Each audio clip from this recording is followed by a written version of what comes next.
So now we've buried the Queen, why stop there? Why not bury the entire monarchy? That may seem harsh, but hear me out. The monarchy is not just a symbol of inequality, it actively upholds it. King Charles's mum dies, he inherits 400 million and he pays 0 inheritance tax. If your mum dies, you pay 40%. And I bet you don't have 20 billion worth of assets to back you up. The Crown Estate is worth between 15 and 30 billion pounds, while 4 million children live in poverty. And we've got more food banks than branches of McDonald's. And where did they get their vast wealth? Violence, imperialism, colonialism. The British monarchy is built on violence. And I say this as a former British soldier. It's time to take the opportunity to throw the monarchy on the scrap heap of history where it belongs.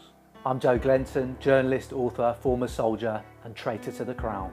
Probably before I was ever really political, I was from the mind of a child, kind of a Republican. It never really made sense. That said, I am, in a much more literal sense than many people, an actual traitor to the Crown. Of course, I signed an oath to the Queen many years ago when I joined the military. But even then, I didn't really buy into it. I was never a Queen and country kind of person. This is a group of people who basically came to power, or their ancestors came to power, because they were more violent, more vicious, more sneaky than another group of people who were also vying for power, and they have managed to hold on to power. People talk about how it's a constitutional monarchy, it's not a tyranny, but it is a tyranny, but it's a quiet tyranny, and it's a tyranny we can kind of tolerate because it's wrapped in pageantry and this kind of shroud of democracy. I always remember the words of Peter Oborne in his book about the Chilcot Inquiry, and he talks about Britain as a modern state with a medieval core, the Privy Council and things like that. And I think when you start to scratch the surface, you can see all the times that the monarchy, in my lifetime, has intervened in politics. Whether it's the Queen didn't want black household servants, they wanted to be exempt from particular laws relating to climate change, or Prince Charles's, now King Charles's, famous spider letters in his scratchy handwriting trying to influence government on particular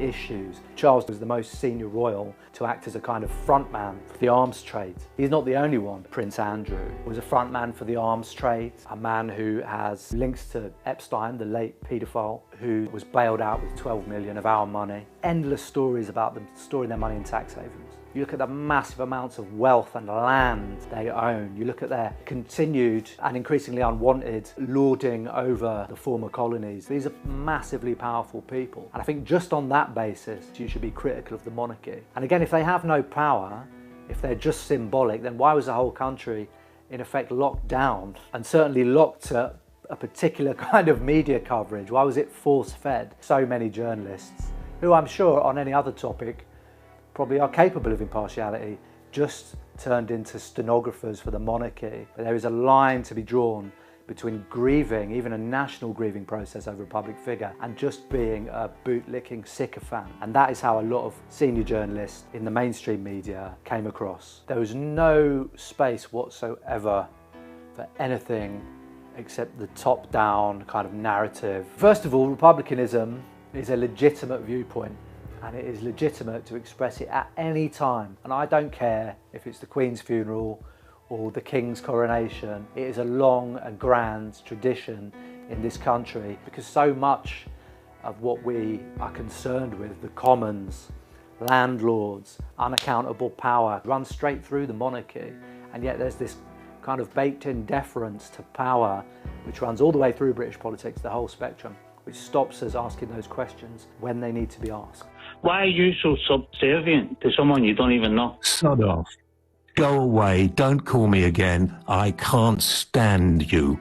You disgust me. The right wing are and it's been evident in the last week or so, the kings of cancel culture. Not a word can be uttered which is critical of the Queen or the monarchy. And it's not to say there are problems on the liberal left and the further left, but certainly the right love the idea of unaccountable authority. It's part of their ideology. Every commentator going was virtue signalling for the last 10 days or so. What we've just seen is like a nuclear state-mandated mass virtue signal. What was the cue if not a mass virtue signal? David Beckham, God bless him, had queued up, but Holly and Phil had pushed in, and all of the people commenting on it completely ignored in their conversation about equality and privilege that they were all queuing up to see the coffin of a 96-year-old billionaire who had inherited by accident of birth gigantic power in this country. And I think we can do better than that. People are down in the queue saying they're happy to see the human respect to people, wanting to be part of history. It is a historic moment, but maybe not in the way that most people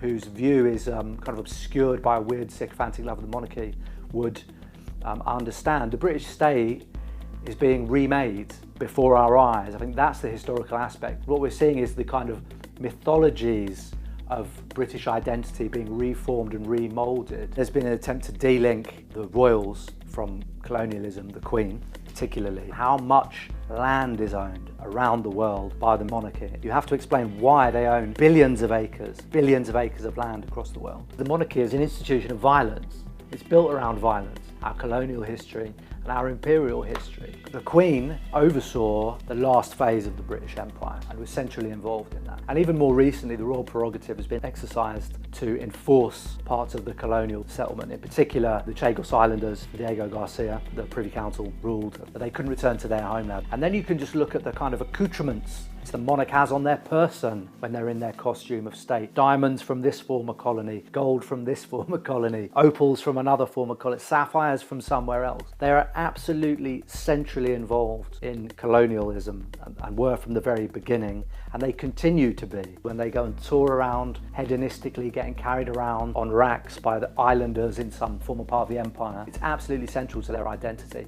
As I've said, it embodies inequality. It's not just a symbol of inequality, it is the ultimate expression. People who God decided could be in charge, that's literally the terms we're speaking in here. And we have to argue with that. One argument that's levelled against Republicans is that if we had a president, we'd have a Trump, we'd have this kind of corporate sponsored demagogue, as if Liz Truss isn't that already, as if Boris Johnson isn't that already, as if the monarchy isn't that already, as if Prince Charles isn't a front man for arms firms, as if the Queen, even though she maybe didn't publicly do that stuff, didn't tacitly let it happen, tacitly endorse it. And it's also a question about the kind of society you want to have. A lot of monarchists come to you and go, are you a Republican, so you'd want a president? That would be rubbish. And it's like, no, I'm not trying to replace what we have now with some other kind of crap capitalist society, guys. I want a completely different kind of society, which is much more communal and is based on sharing things. I mean, if I had just inherited billions and billions of pounds, massive amounts of land, gigantic amounts of privilege, at the point when the country I claim to serve is about to plunge into an energy crisis, is in the midst of an escalating cost of living crisis, I would probably put my hand in my pocket and cough up and pay for some things. And the fact that they have not, and I suspect will not, probably tells you a lot. And you should think about that, because these people aren't like you. They believe they are appointed by God or their genes to rule over you. And I think this is exactly the time, amid all those colliding crises, to start thinking about that. All the questions which concern people who are interested in justice and equality, they all at some point run smack bang through the middle of the British monarchy, and we have to take it into account. We can't just circumvent it or shy away from it, or because one of them's died, take our foot off the gas, because that is precisely the time to critique rather than just allowing the kind of accession to roll through. People are literally starving. Pensioners will die this winter because they can't heat their homes. And I think it should really bring that into relief. But of course, there is a problem. The British disease is deference to power. And it hasn't always been like that.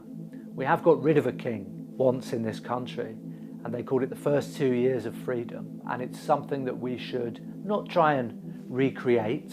We're not doing cosplay, but it's something we should consider. What could the world look like? What could Britain look like without this mafia family at its head? As we've seen in the last few days, an independent media, which is critical and free thinking, is more important than ever. So if you want a media that isn't sycophantic and doesn't spend days and days doing coverage of royal coffins, support Double Down News on Patreon.